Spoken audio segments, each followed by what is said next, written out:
Pemirsa, IMF dan World Bank Annual Meeting yang digelar di Bali dipastikan secara langsung meningkatkan perekonomian di Bali.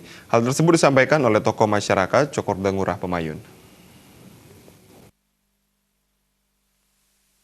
Tokoh masyarakat Cokorda Ngurah Pemayun mengatakan, ajang IMF World Bank Annual Meeting akan menjadi stimulus bagi perekonomian Bali. Cokorda Ngurah Pemayun yang juga tokoh birokrat Bali asal Puri Madangan Gianyar memperkirakan kedatangan lebih dari 32.000 orang delegasi akan meningkatkan perputaran ekonomi yang diantaranya bersumber dari sektor pariwisata, aktivitas ekonomi lokal, penciptaan lapangan kerja, hingga promosi investasi dan perdagangan. Bali juga mendapatkan keuntungan dengan pembangunan infrastruktur tanpa menggunakan APBD tetapi bersumber dari APBN.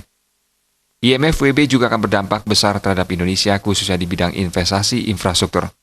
Pembangunan khususnya pemerintah pusat yang dititik beratkan pada infrastruktur, tentu berbagai hal yang kemarin sudah di pending dulu, mudah-mudahan dengan terselenggaranya IMF ini paling tidak akan bisa jalan. Walaupun tidak sempurna, paling tidak sudah sesuai dengan apa yang kita harapkan.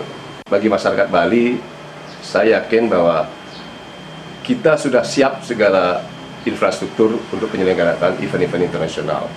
Dan tentu harapan kami di Bali dengan IMF ini akan paling tidak memberikan angin segar buat peredaran perekonomian kita di Bali saat ini.